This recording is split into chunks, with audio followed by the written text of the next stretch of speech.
Okay, if you're doing anything even remotely similar to the two messages I'm about to show you right now, you're basically flushing money down the toilet. Outreach is not sales. Outreach is the warm-up process, the foot in the door to start the conversation and start the sales cycle to eventually, ding, ding, ding, get them on a sales call and, hopefully close them. And the sales call is where things are done. You're not selling through outreach, you're starting conversations. These right here are two outreach messages from my private community, Video Production Plus. We've solved these problems months ago, so I'm happy to leak these messages to you. This is stuff I've helped these two gentlemen solve, and they're doing much better now. Let's go ahead and start with a shorter one so I can point out to you exactly what's wrong here. The subject line isn't actually terrible. We're optimizing for the click here. I have a few questions after watching your recent YouTube video. Okay, it's a bit of a bait and switch, but again, if you watched this video, we know a bait and switch tactic can work, but also, if not done right, it also can just kind of annoy them and make them angry. It can go both ways. Now, this is where things get just wrong. It feels fake. This is the number one vibe that this email right here gives off. It feels fake. Hi CMNet, loved the 5 brutally honest reasons being vegan is hard but worth it video. Like, it's literally just copy pasting the title.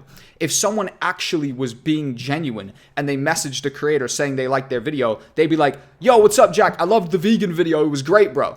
Right? So the difference in language is just miles apart. This is blatantly, could even be construed as like AI, but it's blatantly like a copy-paste outreach message. You've taken the full title. So the first thing to do would be, okay, well, how can we just make this actually be a genuine outreach message, right? How can it not read as fake copy-paste AI slop? The first immediate thing to do would be speak like a normal human, as if you're DMing somebody who you actually were interested in. If you DM'd your favorite creator, right? What's up, Mr. Beast? I love the new water video, right?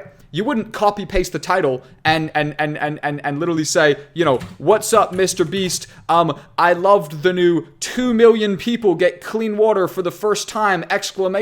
Video, right? It would just be weird. So immediately it reads as fake. And that's the worst possible thing you can do with outreach, because they're getting outreach to by many other people today, let alone this month, let alone last week.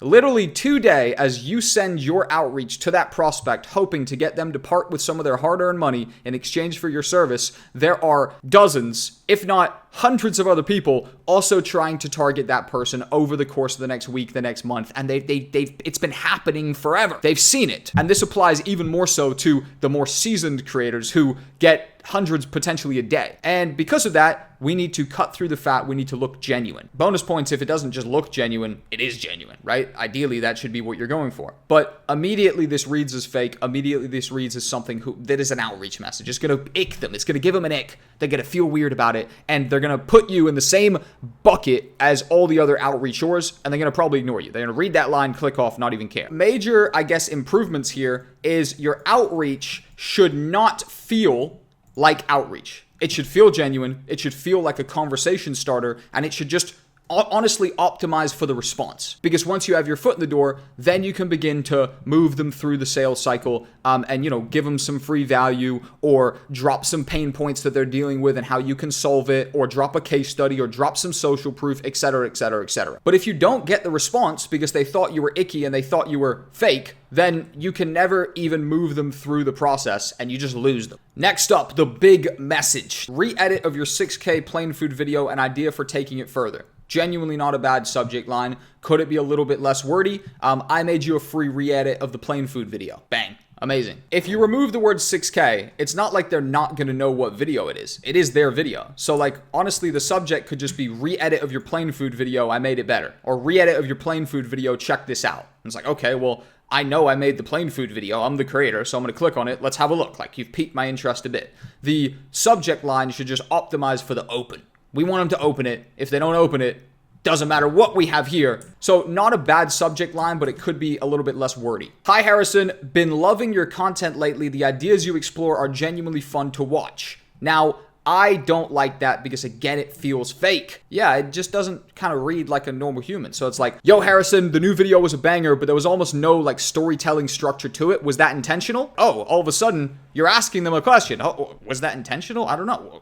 Fuck, I didn't even think about that. I'm Harrison. I didn't even think about it. No, it wasn't intentional. Boom, great. We're starting to make them think a little bit. And of course, I'm just riffing. There's a way better version of what I just said. But the point and the principle is, it just should be genuine. Honestly, the longer the fake compliment, the less real it seems. Yo, Harrison, new video was a banger, but there was no storytelling in it. Like, was that intentional? Did you mean to do that? Or was that on purpose? Okay, that's in the right direction. To show what I mean, I put together a quick re-edit of your cheap vs expensive plain food video. Again, like, they know what their video is. We don't have to spell it out for them. They're not, like, actually brain dead. It's quite literally their video. Yo, Harrison, new plain food video was a banger. How come there was no storytelling structure, though? Was that intentional? Here's how it could have looked. They're clicking that. Do you know what I mean? Like, put yourself in the mindset of Harrison. He's received a message. The message has zero selling. It actually provokes a question to him. How come there was no storytelling structure? Was that intentional? All of a sudden, he feels as though he has a problem, and there's one single link that says, here's how it could have looked. Is Harrison going to click this link? I would go ahead and make a healthy assumption that he's probably interested in what this storytelling structure would look like and if it really made his video better. So all of a sudden, we've taken all of that fluff and we've condensed it down to literally 3 lines. Yo, Harrison, new plain food video was a banger. How come there was no storytelling structure, though? Was that intentional? Here's how it could have looked. Clicking that video, I guarantee you. I'm a creator. I have 500,000 subscribers. If someone sent me literally just this message, yo, Jack, your new tutorial was a banger. How come there was zero storytelling structure, though? Was that intentional? Here's how it could have looked. I'm clicking that link. And here's where things get even worse. There's almost like a completely new offer being pushed at the end of this. So for example, the first half is all about the cheap versus expensive plain food video and pretty much like re-editing a long form video and adding a storytelling structure to it. Then, all of a sudden, as a complete Hail Mary out of nowhere, John Cena popped up and it just starts shilling shorts. Also, I noticed the shorts you've been posting aren't making the most of the format. I'd love to help you turn long form videos into tight story-driven shorts that bring people back to the main content. If you're open to it, happy to hop on a quick call to show you how this workflow can help boost views and keep new viewers around with a style that feels unique to you. Wow, that's a lot. And it's offering something completely different.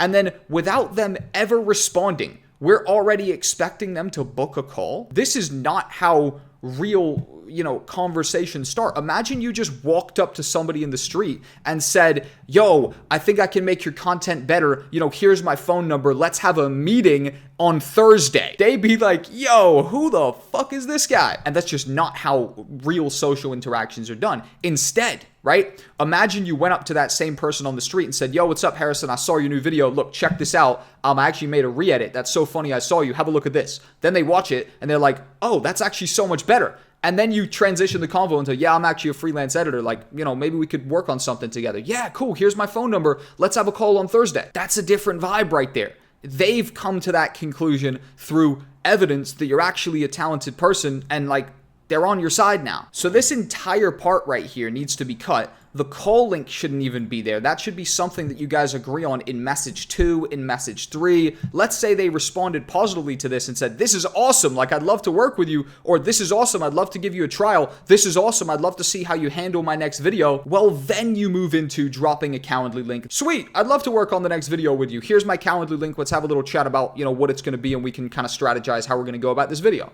Sweet. Let's go. We're in. Now we get on the call. And by the way, now that we've actually earned the call, we can also, on that call, poke some pain and talk about shorts and say, hey, listen, your short form strategy as well. I'm not going to lie.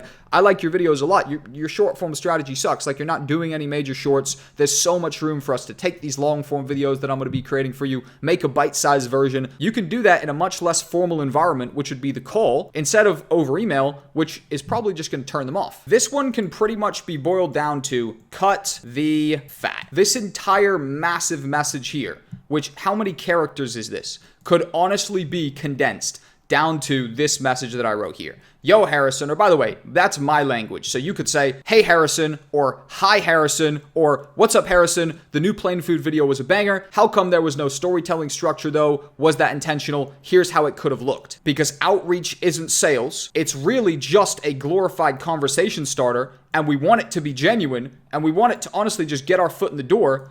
Does this message tick all those boxes? Does it start a conversation? Does it, pique interest? And does it get your foot in the door and optimize for the response, which is all we're trying to do in this stage? Hell yeah, it does. And also, by the way, does it save you a lot of time because you only wrote 3 lines instead of like 50? Yeah, it does. This message ticks all of our boxes, is way simpler, takes you less time, and just a small tweak like that will get you guys so many more responses because people actually believe in the message. If you make these changes in your outreach, you will start seeing a massive difference in your response rate, and ultimately, because of that, you'll close more people. Super simple. If you got value from this, join VP Plus. Video Production Plus is pretty much like a freelance video editor operating system. You need this to run. We have lead scraping software to help you guys find leads easier. We have a Connect tab, which is basically a glorified engagement group, so you can post your before and afters in there, and we'll blow you up on Twitter. We have some of the most comprehensive freelance courses that have like outreach scripts, which means you can stop doing stuff like this. You can use our outreach scripts. It'll save you a lot of time. And there's 5 mentors inside, all hosting a weekly live session. There's literally a live session every single day of the week, and they're all doing over $10,000 a month from video editing. It's kind of like